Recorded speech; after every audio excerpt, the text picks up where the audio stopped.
Hello and welcome back to Sidesteps and Sosbans. Was it Sosbans and Sidesteps? One of those. Welcome back to it. Welcome back to the Scarlets fans podcast. I nearly said the old name. That's the main issue. Um, Welcome back. This is the Scarlets fan podcast where we talk about all things Scarlets. If today we're going to be talking about our final preseason friendly against Saracens. We're going to be talking about some of the interviews that the players have been giving. We're going to be talking about our prediction for the first game of the URC season against Benetton coming up, predicting our lineup for that game. Then we're going to be talking about some wider season predictions, and then we'll be doing a couple of other bits and bobs as well, and rounding up with the community game, which we know is surprisingly popular. And Big M, Big M sadly can't be here tonight, so this is why you're hearing Huw talking instead of Big M.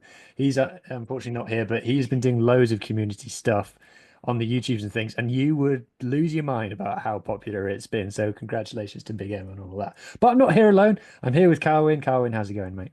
Yeah, not too bad, thank you. We're quite excited. I know that the season has started across Wales on grassroots level and with Super Rugby Cymru, but now that the URC is pretty much upon us, it feels like we're ready to get back into the swing of things. And really looking forward to the season. I think last season, as we all know, wasn't the best for our boys, but optimism is something we thrive on in West Wales, and I think it is a time for being optimistic, even before a ball is passed or a try is scored. Definitely. We're all here for the optimism. So remember, if you're new here, if you're watching on YouTube, subscribe, like the video, leave a comment, interact with us, or if you're listening on Spotify or Apple, give us a 5-star review and you can leave a comment that way. We will read them and we'll read them out on the show if you're extra nice. Let's jump straight in then, mate, and talk about the final preseason game against Saracens. So there's been no footage shared of this game. Scarlets fans were not permitted to attend by Saracens. So all things considered, mate, what's your thoughts? Yeah, well, it's interesting because I saw that Charlie Evans, I presume he lives in London because he managed to make it to the ground in a Scarlets jacket. So hats off to Charlie for going undercover and making it to the game. But in terms of a result, funny enough, one of the things I banged on about last season was we were in games for about 60 minutes and then we sort of tailed off towards the end. And from what I've read and from what I've heard from Dwayne Peel after the game, it sounded much like that again, which usually would cause me some concern. The difference is, from the sounds of it, we had an horrific night for injuries, as in, I think we had to go uncontested scrums. I think we were playing with 13 boys at the end, and um, the sort of the worst possible way to end your preseason campaign, really. But I think, despite the defeat and despite the injuries, there's cause for optimism because I think at the 50-minute mark, we pretty much emptied the bench and brought on a lot of senior academy, young players onto the field, giving them experience against a top team. So with that in mind, it sounds like it was a good run out in that sense, and we were scoring tries. We scored tries again, and because that's one thing we're used to seeing from the Scarlets. Probably didn't see as much of it last year as we wanted to. So hopefully, um, we'll see more tries and the defense tighten. But yeah, with no footage, it's very, very hard to sort of mention how any individuals played.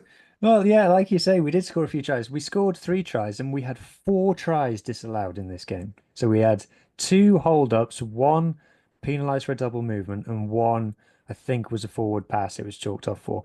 There is footage that exists because I've seen tiny snippets going around, but kind of as we've become used to, just because someone was there with a camera doesn't mean any footage is going to make itself into the public domain.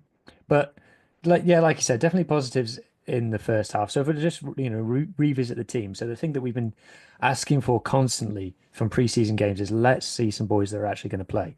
So what we saw was a front row of Kelmsley Matthias, Ryan Elias, Henry Thomas, pretty much first choice front row. Yeah, I'd agree with you there. I wouldn't be surprised, maybe, barring any injuries, that's the front row we line up with against Benetton, to be honest. Yeah. Now as you said, Henry Thomas did go off injured at one point. Now, there was a suggestion by someone on Twitter that he did come back on, but that was contradicted by the Scarlets official report later. So, as you said, Henry Thomas went off injured. Harry O'Connor replaced him. He went off injured, and apparently Harry O'Connor's injury is a nasty one. This isn't officially official, but the rumor is that he's done his Achilles. Yeah, and it could be an all-season job. I read somewhere as Yeah, well. So that's a real shame, isn't it? As in, because yes, I know we've invested in strengthening our tight end position, but you don't want to see anybody out for the season before a match is well, not a proper match, but a league match is played, really, do you? yeah, 100%. So fingers crossed for Harry on that one. Welsh international Harry O'Connor. Then in the second row, we had Alex Craig and Max Douglas. Max Douglas has played in both games now. I don't know whether that's our first choice centre, the second row pairing. It's definitely not our first choice centre pairing, but we haven't seen Sam Lousy is the one that we haven't seen. We've seen Ver Fafita in both games. He's not played second row. He's played number 8 in both games. Do you expect to see Max Douglas starting games in the URC in the first block of the season? I think maybe in the first block, Dwayne might rely on those boys that he had there last year, as in Sam Lousy was fantastic for us last year. As in, I think every time he's played in the Scarlets jersey, he's got better, and he's he's a senior member in that squad now. And I think, especially in this first group of six, because I genuinely think our season is either going to be set up or over by game six, which is a worrying feeling, but an exciting feeling at the same time. So I think for these first couple of games at least, just he'll rely maybe on those he trusts. Not saying that he doesn't trust the likes of Max Douglas, because that's not what I mean at all. But the boys he's seen perform at this level in the league, and because I Yeah. think, especially when you sort of look at our first two or three fixtures, they're winnable games, and you start well in the URC, and you can go on a big momentum run. 100%, 100%. So that's the second row. Then we had a back row of Tame Plumtree, Jared Taylor, and Ver Fafita at 8. So Plumtree was playing 6. What's your feeling on the balance of that? So that's definitely players that we would expect to see. Is that a back row trio that you think has balance? We talked a bit about Fafita and Plumtree being quite similar last season. So what's your feeling on that?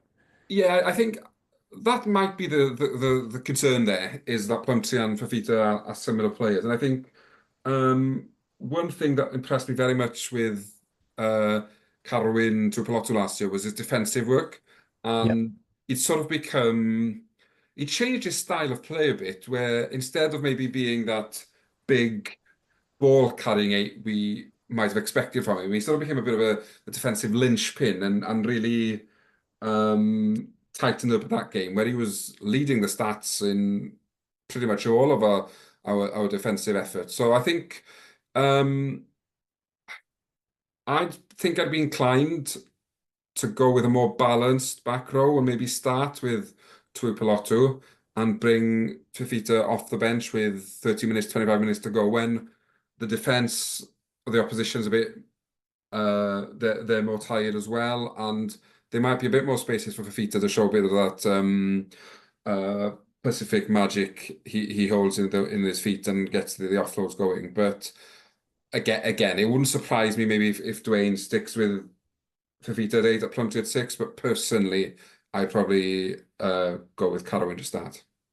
Yeah. So that was the forward pack. I probably agree with you on your takes there. So then going into the backs, we had Gareth Davis. Cowdor was playing at number 9, so that's the first time we've seen him. And then we had Sam Costello playing at 10. So sorry, I'm just getting things popping up on my screen here. We had Gareth Davis at 9, Sam Costello at 10. Obviously, our first choice fly half. We had back line of Eddie James and Max Page again in the centres. Now, Eddie James did pick up a bump. We don't know anything about that, so fingers crossed that that was just for God's sake, get him off the pitch if he's got a bruise or even was looked at a bit hard, get him off the pitch. So with it feels like we're going to be seeing Max Page at 13, doesn't it? Yeah, definitely. And I think we spoke about it last year where maybe would bring him in 13 now be a season too soon. Or maybe would we see him on the wing this year and then gradually they bring him in. But Dwayne clearly trusts him in that 13 shirt, as in I think this is his second start in 13 now and on the trot, isn't it? So it seems like they're happy with him there. And with Joe Roberts, I'm not sure how long Joe Roberts is still out for now, but with Joe not having played in such a long time, it's not bad to have a bit of strength in the centres because I think last year, yes, we did have very experienced players in the squad, but maybe they'd lost a yard or two apace and weren't what they were in their prime, and maybe Mm, our sort of strength in depth at centre wasn't great. Where if you chuck Max Page into that equation now, it certainly gives a different dimension in the fact that he's a youngster wanting to leave his mark. So he'll come on with bundles of energy, hopefully. So yeah, I've got nothing against seeing him playing in the centre. It'd be interesting to see how Dwayne sort of um alternates, I guess, because obviously you want to keep all the boys fresh, keep all the boys happy. So it'll mm. be a case of how he juggles and keeps them all happy, really. Yeah, 100%, 100%. Then we had a back three. Blair Murray played his second game in a row as well. Tom Rogers played his second game in a row, but moved on to the wing. And then Johan Lloyd played at fullback, where I think you and I both agree that Johan Lloyd is better at fullback. Yes, yeah, I agree with you there. I think he just has that extra second or two where he doesn't have it at 10. A bit like Damien McKenzie. I think um I know the All Blacks seem to want to play Yeah, I McKenzie. actually think they are quite similar players now you say Yeah. that. And, Yeah. and and I think both are very good rugby players, both skilled, very capable at the highest level. But 15 is probably a better shirt for both of them. But the one thing I'm happy with sort of the back three and the players available to us in the back three is that it's going to give Dwayne Peel a real headache this Mm, season because um, Joe Nicholas was outstanding last season. Stepped his game up another level. So he's going to want his name in the mix. Obviously, Johan Lloyd's an international, Tom Rogers international, Blair Murray's an exciting youngsters come over, as in, and that's just naming four. You've obviously got Stefan Evans still knocking about. So yeah, it's headaches like that we want to be sort of seeing Dwayne Peel have because the more headaches he has, the better the boys are playing. yeah. Something that I actually got a little bit wrong was that Ryan Elias didn't actually play in this game. Ah, He right. pulled out unwell. He pulled out with illness Oh before yeah. the game. So Marnus van der Merwe started. He also went off injured early and was replaced by Isaac Young. So again, going back to what you were saying was there was a fair few injuries in this game. And then on the bench we had Sam O'Connor, who gets a massive shout out for coming on and playing on the wrong side of the scrum for him and playing there for 44 minutes. So fair play to Sam O'Connor, Jack Price, and Ed Scragg. Ed Scragg, interesting. He was back in, so a lot of people pointed out he played for Bath last week. He was loaned there. I think he played for Bath against Cardiff, but he was back in for this game. So that's an interesting one. You know, people talk about Welsh qualified second rows at the Scarlets. Ed Scragg is one of those. Dan Davis came off the bench. Ben Williams and Carwyn and Huw. You'd say that Dan Davis, Ben Williams, Carwyn and Huw, perfectly capable URC level back row in and of itself. So that's interesting to see those three put together. Griffin Jones was the replacement scrum half. Charlie Titcombe was the replacement fly half. Hope we see plenty of Charlie. You know, there was the tweet they put out saying Sam Costello is replaced by Charlie Titcombe, and I thought I'd be happy seeing that Yeah. tweet a few times this season. Not because I Yeah. want Sam Costello off the pitch, because I really don't, but if he's going to be replaced by anyone, I'd like him to be replaced by Charlie Titcombe for Yeah, me.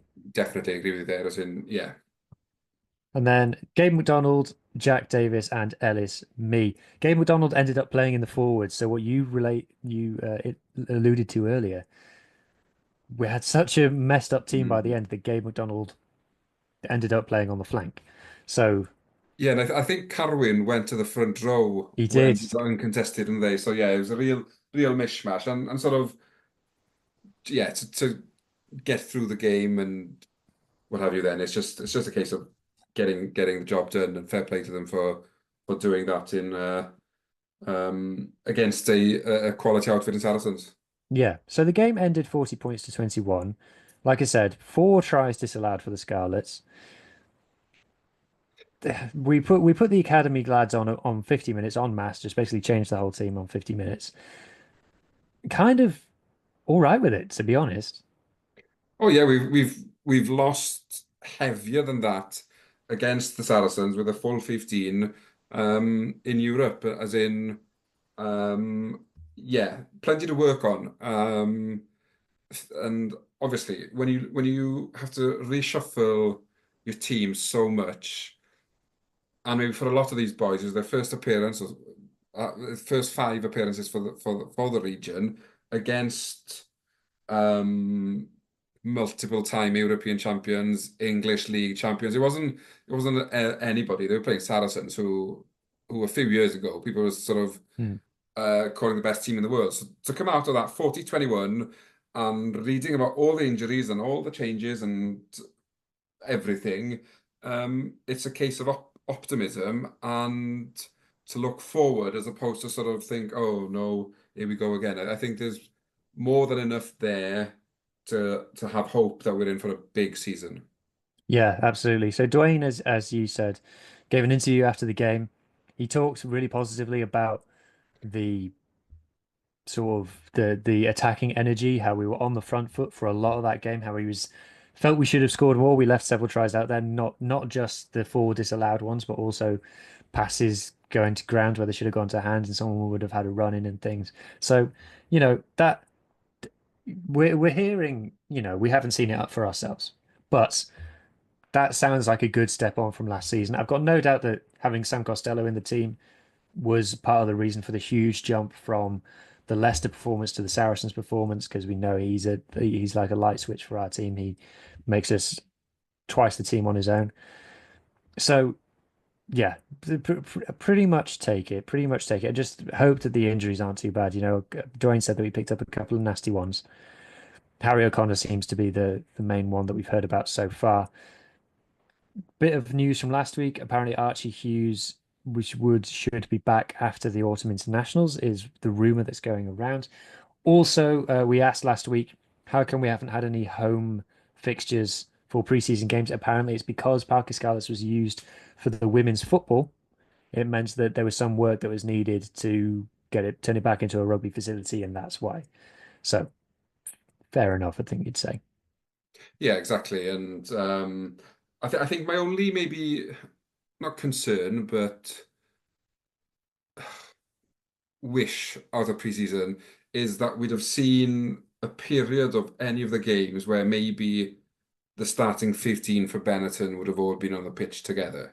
Just just to start seeing them click. And whilst I think maybe most of the team will have been there last season, there'll obviously be one or two boys who will be making their first league date or making their league debut for the Scarlets. So had we had an opportunity just to see them get I don't know, 15-20 minute run out together, just to sort of for them to start to familiarize themselves with each other, would have been the dream scenario. But yeah, all in all, going into the season excited.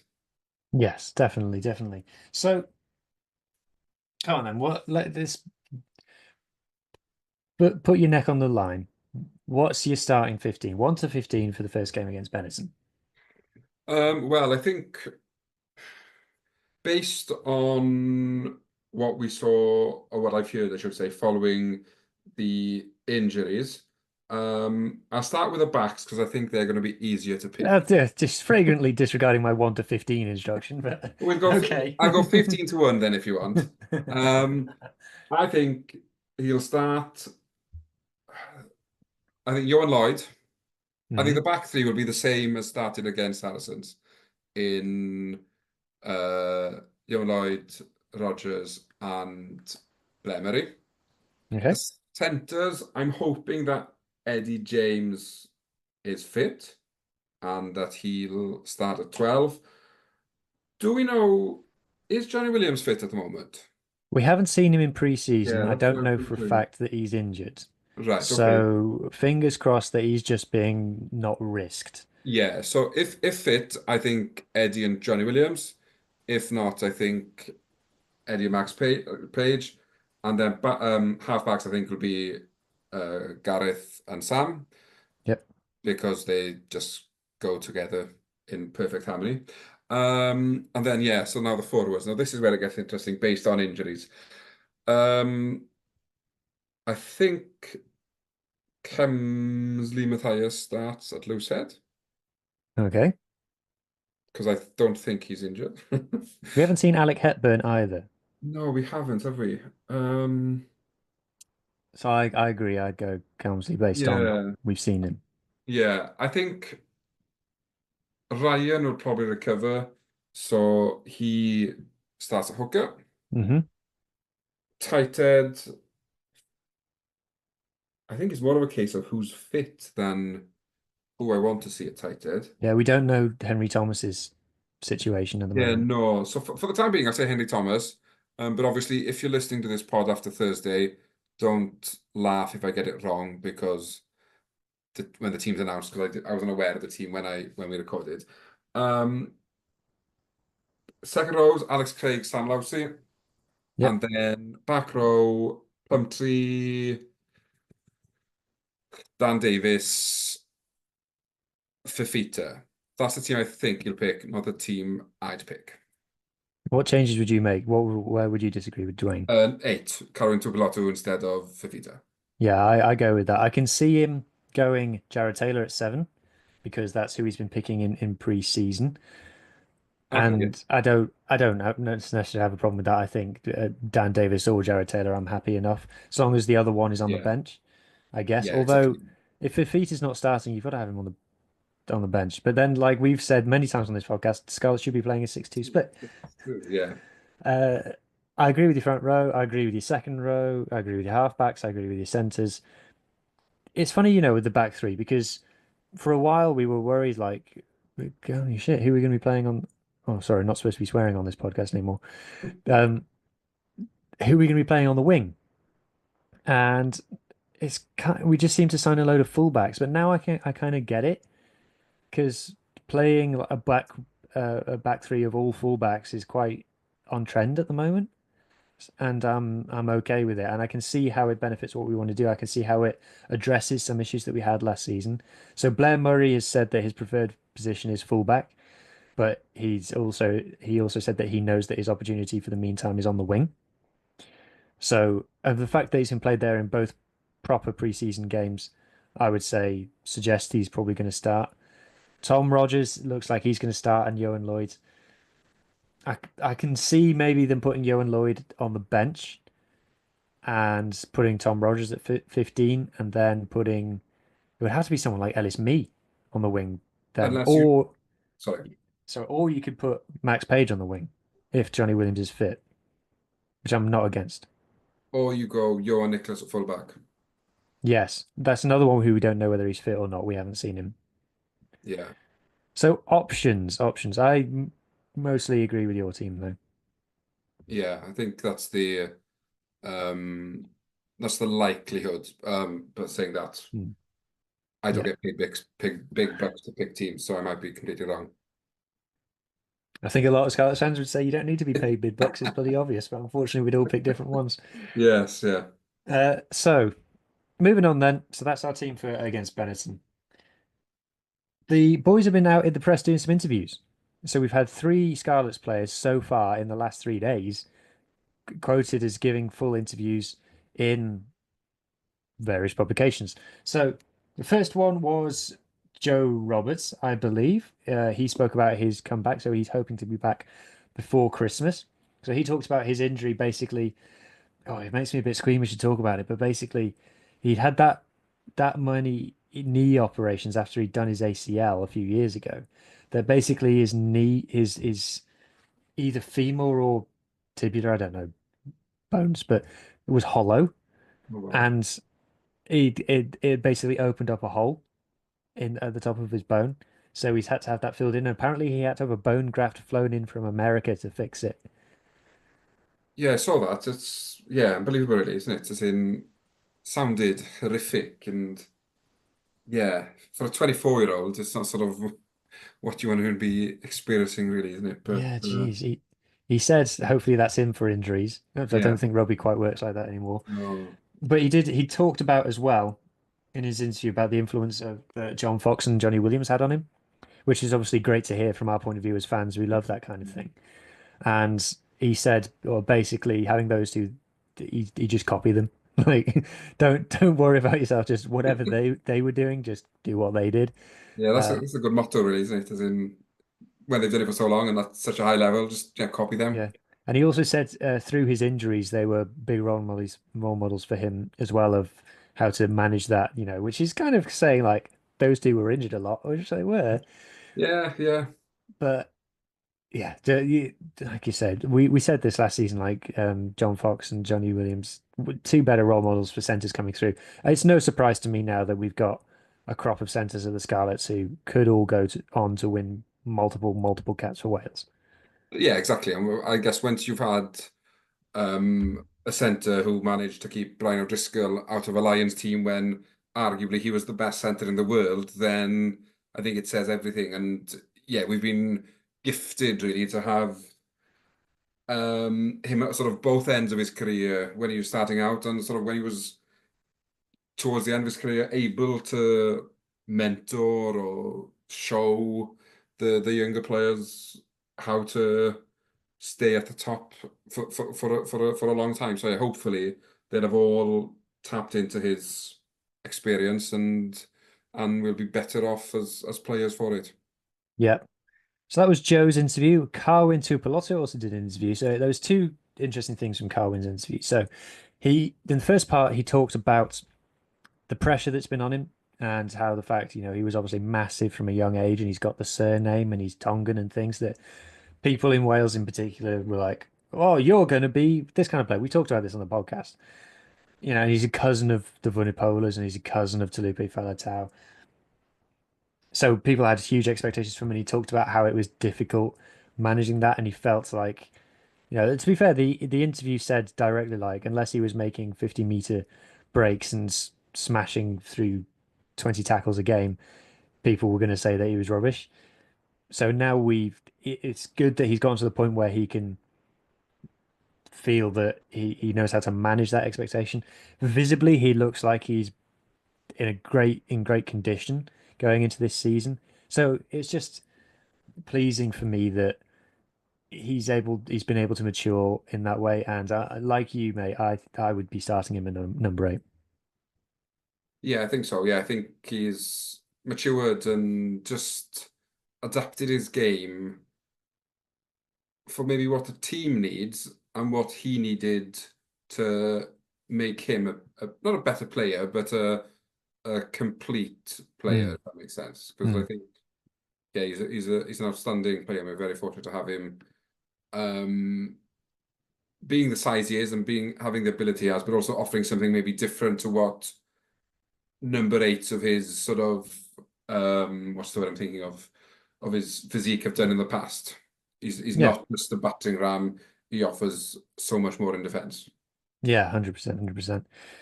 He also talked about his Tongan heritage, and he talked about how he was born and raised in the UK, so he's been here all his life, and he's not always gotten to connect with his Tongan heritage. So he's talked about how having Ver Fafita and Sam Lousy, who are both proud Tongan internationals, around him has really helped him, and he says that he feels like it's a mini tribe at the Scarlets, and he's kind of the baby brother of the vibe, and Sam and Vea are the big brothers to him, which is lovely to read. It's really nice that that kind of thing always goes down really well, and I'm happy for him that he's got those role models and things. We love Sam and we love Vea here. Just because I said that I wouldn't start him at number 8 doesn't mean that I don't think he's amazing. I wouldn't dream of a match day 23 without Veer Feater in it if he's fit for the Scarlets.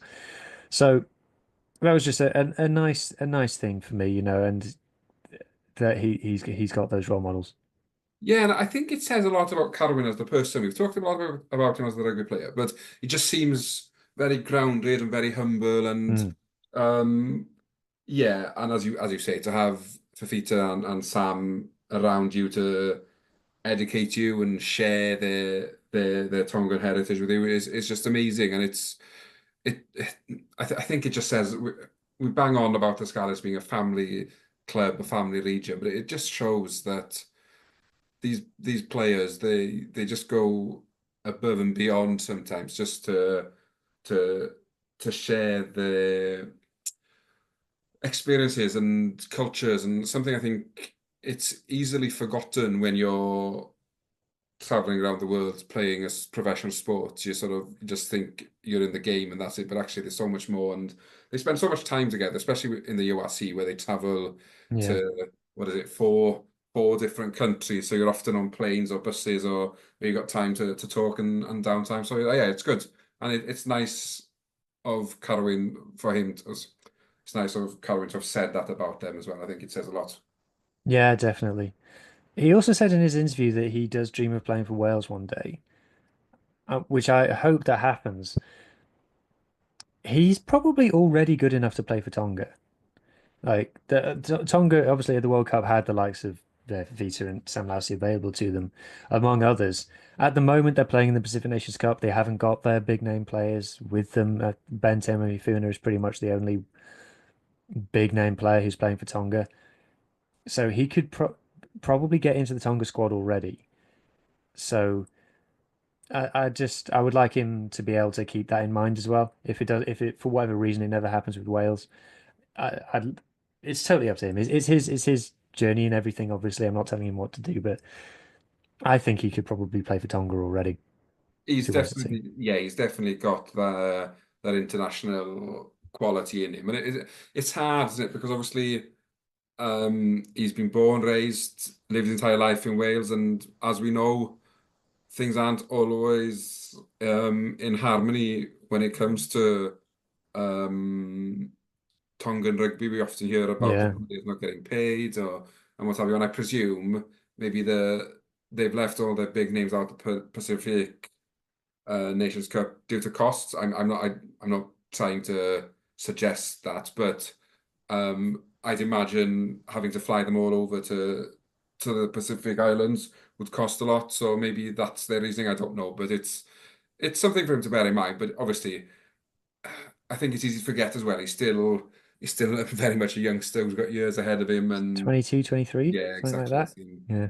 Yeah, so it's easy to forget that because he seems to have been around for so long now, and is such a big character within the squad. So yeah, yeah, we'll see. It's an interesting one to keep an eye on, I think. Yeah. And then the final boy who gave us some interviews was Blair Murray. So I think he gave one in conjunction with Tame Plumtree because Tame Plumtree is also quoted in this. So he's talking about his move to Wales and how it's not that different to New Zealand, basically. And they talk about where he and Tane, apparently they hang out together a lot, the two Kiwi boys, and they go to the pub together all the time, basically.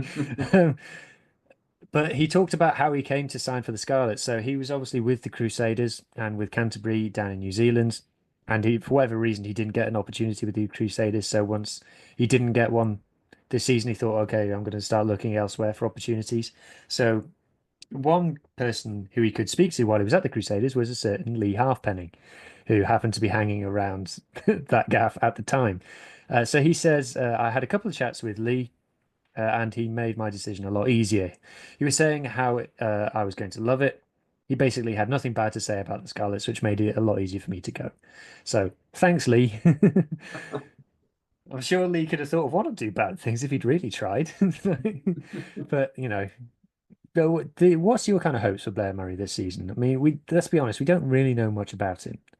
No, and I think that could be the positive in it all, as in that he's a bit of an unknown quantity. And that he hopefully he's fills the void left by Johnny McNichol. Yeah, And that's got nothing to do because he's also Kiwi and what have you. But he strikes me as that sort of player because you always expect the unexpected with these Kiwis, and hopefully um, we get enough ball so that we get the ball wide to him because that's probably what we need to be better at this year is that we secure the ball and get it out wide, because when we do that, we're dangerous and we can threaten anybody in the league.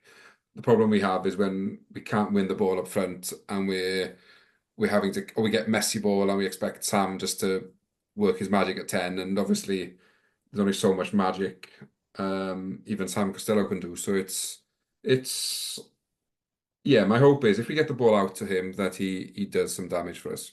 Yeah, yeah, absolutely. And we talk about players who kind of came from obscurity in New Zealand. Dane Plumtree was pretty much in exactly the same situation. And look how these on how many Wales caps already. Yeah. You can look at places like Ireland, Jameson Gibson Park, James Lowe, and things. Probably ahead. They were playing Super Rugby, but they weren't at that level. Hadley Parks, another great example Of of a course, key yeah. Kiwi, nowhere near playing for the All Blacks, had an incredibly successful career Yeah. in Wales and the Scarlets. So hopefully another cab off that rank. Right. Just before we continue, I am duty bound to remind people that if you are enjoying the podcast, please like and subscribe, leave a comment, give us a 5-star review, all those things.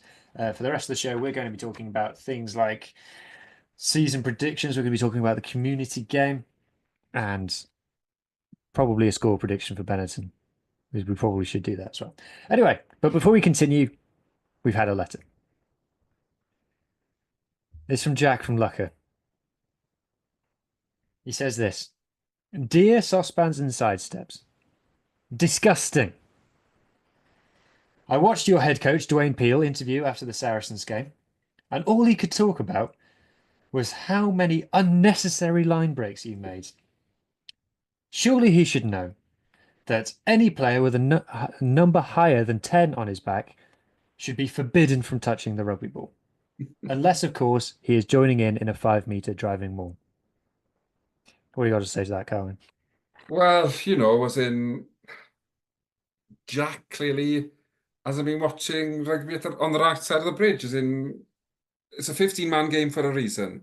If you only wanted players with numbers below 10 on their backs getting touches of the ball, maybe you should stick to watching sevens. As in, Dwayne Peel is very right in what he says about the line breaks our backs are making, and long may it continue. Something tells me that Jack from Lucker doesn't like sevens either, but He likes cold, wet nights in training. yeah. Okay, moving on then. So, season predictions then.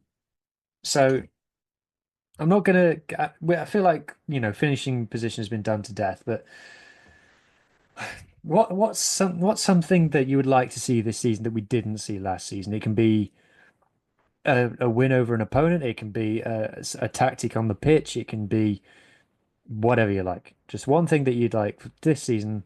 I'd love to see this. What I really want to see is losing bonus points. Um, I think, which sounds ridiculous, I know, but I feel like last year, because there are games in this league, I can pretty much guarantee we won't win. And that's no disrespect to us, it's just budgets and the ability to sign international quality players with some teams is just greater than ours, and that's the stark reality. But last season, what hurt was the amount of times we went in at half time and the game was over. Um, Look at Cardiff, as in they finished above us based on the fact that they stuck in games. And yes, they didn't win those games, but they stuck in them. And I think that's that's what I'd like, is that heads don't drop. As in, if we go 15-0 down after 20 minutes, it's not the end of the world. Slowly work your way back into games, stick in them, and um, pretty much turn the Saracens' first 60-minute performance into an 80. So I think after 60 minutes, it was something 21-20, or we were really in it at that point. And then obviously we went down to 13, and we'd made all those changes. So that's how they ran away with it. But if we could change that 16 to an 80, then I'd be very happy. Yeah, I agree with that. In terms of a tactic that I'd like to see more. Well, it's not really. Well, yeah, it's a tactic. I'd like to see us use the sub bench a bit more smartly. I feel there was times last season where we didn't use all of our substitutes. There was times where we left subs way too late. I'd like to think that if we've got, particularly in the back row, 6-2 split, Dwayne, like that strength and depth that we've got there, use it. And the best teams in the world, South Africa and Ireland, use their subs bench tactically really well. And someone like New Zealand at the moment are getting criticised for their Razor Robertson not really being able to use the subs bench effectively. So that's something that I'd like to see us do a bit better for sure.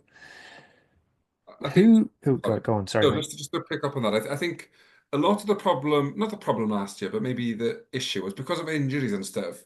Yes, we had players on the bench to cover positions, but it would have been a case of exposing them maybe to a level of rugby they weren't ready to play at. Where I feel like because of the year we had, where we had to play these players out of their depth, maybe is the best way to describe it. This year, I think they'll be a different beast, and I fully expect Dwayne to um, put trust in the bench earlier this season, and we will be seeing changes after 50 minutes when the boys are starting to tire because it's not chucking them in at the deep end because that happened last year. I hope I'm not sort of shooting myself in the foot here, but I do think last year was the transitioning season that we needed to almost take an not an cat, but sort of a new into senior rugby squad. So this year they're ready for the challenge and hit the ground running. Yeah, yeah, definitely. Who then is going to be who's your prediction for player of the season? Scarlets player of the season. Oh,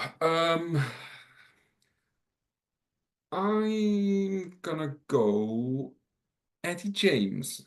I think he's gonna have um a season to remember based on getting into the Welsh squad, as in being that much older. And yeah, I'm expecting big things from young Eddie this year. I was going to say Eddie James as well. Oh, That wow, was look my at one. that. Yeah. And I feel like I need to say another one now.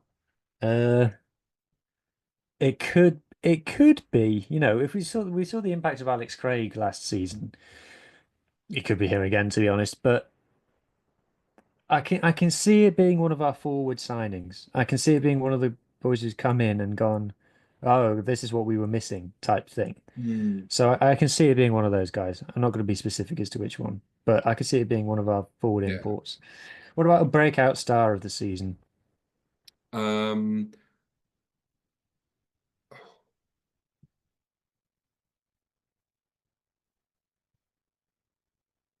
I'll pick a forward and the back because I can. Okay. And we've talked about a lot of them already. And I don't know if you can say Carwyn and Huw is a breakout star because he's been around for 2 or 3 years. But I think this season he'll um, lay his mark down for as a starter based on his ability and not maybe being forced to be picked because we expected him to be a massive cannonball because of his size. I think he'll Hmm. get picked. He'll be he'll get the number 8 shirt because of what he does well on the pitch. And I think Blair Murray, I genuinely think we're going to be seeing a 15 to 20 tries if he stays fit. Um, What? 15 to 20 tries? Really? yeah, That's a lot of tries, Carwyn. well, big things expected from this young man. Big things. All right, I'll clip that up. Flip that up and I'll retweet it come the end of the season. Okay. All right. I'm gonna go for breakout star. Archie Hughes is well positioned to be a breakout star because he's clear second choice, and to be honest, by the end of the season, he could end up being first choice. Although it's unfortunate that he's had his injury, which is a bit of a setback for him. If it's not Archie Hughes, it could be Max Page because I just think he's going to get a lot of minutes. I think he's going to get a lot of minutes, and Blair Murray's a good shout as well, to be fair. But I think he could be the one who, by the end of the season, you're like, okay, no, this is a senior player. Although I kind of expect him to go back to the Drovers a couple of times as well to play in Super Rugby Cymru. Which I don't think is the worst thing in the world either. Because he's so young, I'd rather him play every week than not traveling with the Scarlets and just or not being involved in the match day 23 and Yeah. just being I'd rather see him play for Llandovery, just because get minutes under his belt and almost sort of say if he plays 13 if that's where Dwayne sees him in his plans. So there's almost that agreement that he's just consistently played in the same position just to so his skills get better as a 13. Mm, mm. Yeah, I agree with that. Any other predictions? Have you just got anything else that you want to throw out there? Um, I'd like to see us. I can't remember how I worded it. I was talking to a group of friends on WhatsApp, and I worded it in a way which I was thought was very clever. I think I said top 10, and at worst be the second Welsh region. Yeah. I think I said top 10, as in I'd love to say we're going to be in the playoffs, but that'll all come down to the odd result or two. Mm, Um, and I think yeah, because I think that's probably I'd love us to be in the playoffs, but I think the reality is we're not quite there yet. mm. I've decided that we are going to be in the playoffs, and I will refuse to back down. I like it. Every- We'll clip that up as well for you. yeah, every time I've been asked, I've been like, "Scarlets are making the playoffs." There's people who look at me like, "What?" I go, "No, I've said it now." So that's what I'm going with. I'm definitely ready to be hurt again. I'm like, "Come on, Scarlet!" Yeah, well, But why not? Why not? Why not? It's that time of season we have to believe, don't we? If exactly. we What win, what? if we win the first six, I'm wanting home. I'm home. I want home for a final. Then it's not top 10. It's top four. Ah, love it. Okay. Now we're on to the money making bit of the podcast where we run through the community results. Yes, yes. So I've been given the honour of reading this as Martin's not here. So we'll start with Super Rugby Cymru. Very exciting, of course, that hit our screens last weekend, and it was a good opening weekend for both teams within the region. With Llandovery, defending champions of the Welsh Prem, not hosting, travelling on the opening night to Pooler Park, coming away with a 21-18 victory. Will Evans of the Scarlets in the starting 15 with Harry Thomas and Stefan Jack Jones named in the 23. Then on the Saturday, Carwyn and Quins entertaining Swansea. Carwyn and Quins winning 39-29 with Yori Badham and Cal in the starting 15 and Callum Woolley in the 23. And don't forget, if you are big Super Rugby Cymru fans, that a new podcast, part of the Rat family, the SRC podcast, is available on platforms, and they are on Twitter at the SRC podcast. So do give them a follow, give them a like, give them a subscribe if you are all things Super Rugby Cymru. Yeah. Then So just on this on the Super Rugby Cymru, did you like the Llandovery game was awesome. it Like was, on yeah. it was on S4C on a Thursday night, and the intensity I was stunned. I It was full on. Yeah, if you wanted a perfect advert to start the Super Rugby Cymru brand off, you pretty much got it in abundance. I think both teams, who I expect to be up there towards the end of the season, giving it everything, and yeah, it was a real good battle. And I don't know, there's something about rugby under the lights, just makes it um, gives it something a bit of an extra something extra special about it. But no, fair play to Llandovery for getting over the line Yeah. and yeah, the perfect start really to as they go on their quest of trying to go back to back in two different competitions. Exactly. There is also the Shield thing, which I thought was a URC thing, but it's not. It's a Super Rugby Cymru thing. So they've introduced like a Ramfield Shield, but in Wales, where the it's like a lineal title. So if it's up for challenge at home. So for Llandovery's home games, if someone comes and beats Llandovery in Llandovery, they get the Shield. I think it should be a belt, but it's a Yeah, shield. it's sort of got that boxing, wrestling sort of Yeah, feel to it, doesn't it? Yeah. yeah. So they've got that. And then, as you mentioned, Will Evans, Scarlets Academy. I think he was under 18. He might, I don't know if he was under 18s, but Scarlets Academy second row. Huge. Mm. And also was player of the match, Yeah, and which, yeah, perfect, really, isn't it? And when you've got a depth at second row within the region, as in this sort of competition is perfect for somebody like Will Everly, just to really hmm, stamp down their mark in the game and get valuable minutes at a high level against a range of players, ages, and experience. So I think yeah, I think the Super Rugby hmm, Cymru thing is going to be hmm. very good. And from now on, he shall be known as the Ginger Brody Retallick. Sounds good to me. So if we move on then down the leagues, the Premiership, Llangenech went down 28-15 to Newbridge at home, and Newcastle Emlyn, after the opening day win against Cardiff Met, they couldn't back that up, losing 40-17 to Bonamine in Bonamine, and Narberth had the bye this week. Then if we go to Championship West, well, big winners of the day of the weekend. Ammanford 81, Tebanos 12. And then the other two games featuring teams in our region were much closer. Ystalyfera defeating Clymych 32-31 and Tondi defeating Llanelli Wanderers 21-20. There was no matches in Division 1, similar to last weekend, lack of officials, meaning that alternating leagues had a bye.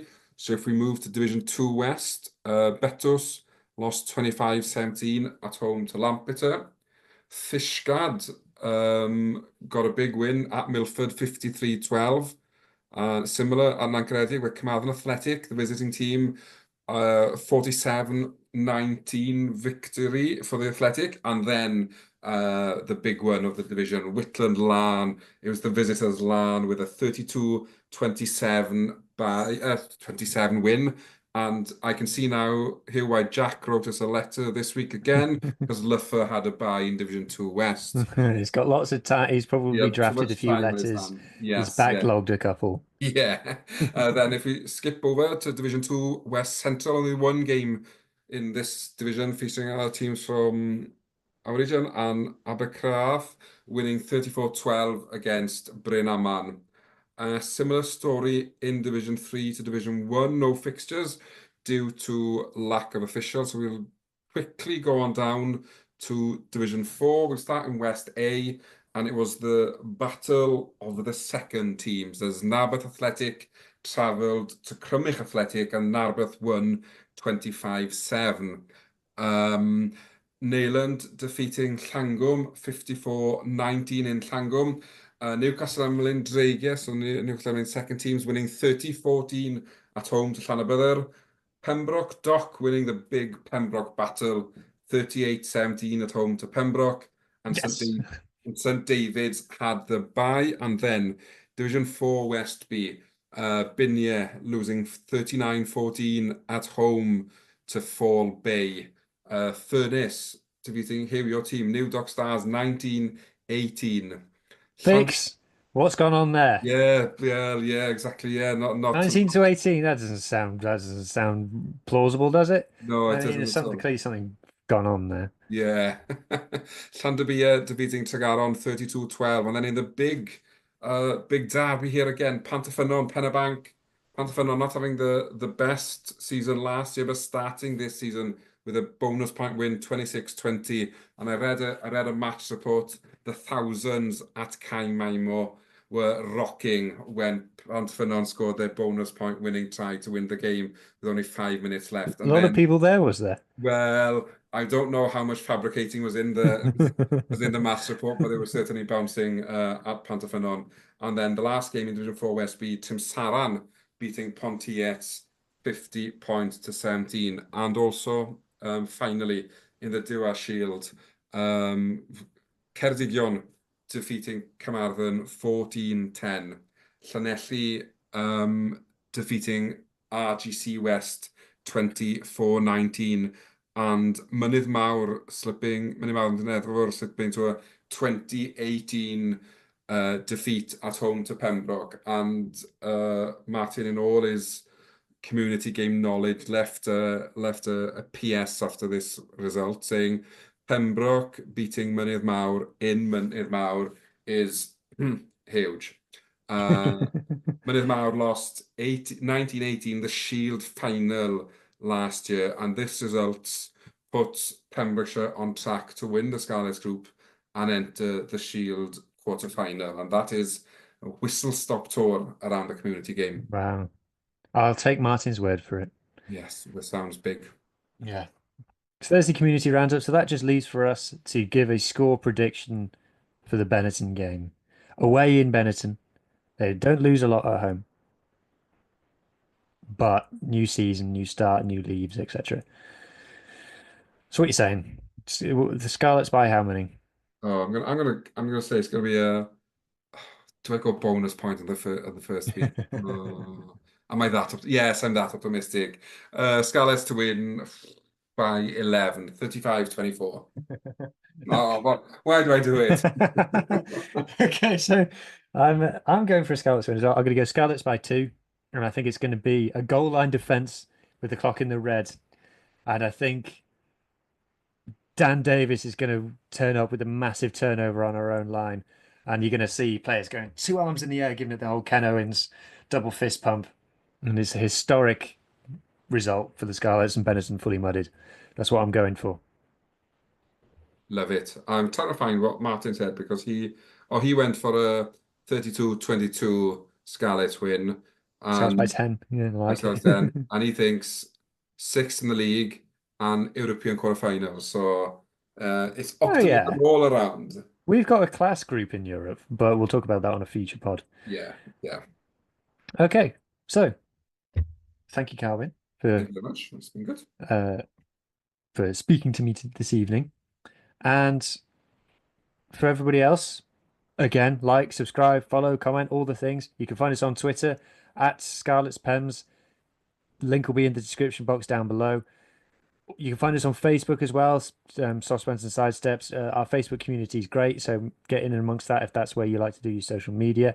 It's a very positive, very happy place, which is a rarity in Welsh rugby social media. So definitely get in amongst it. And like I said, if you leave a comment down below on the YouTubes, we'll read it and we'll respond. So looking forward to it. So speak to you next week after a glorious Scarlets victory out in Benetton.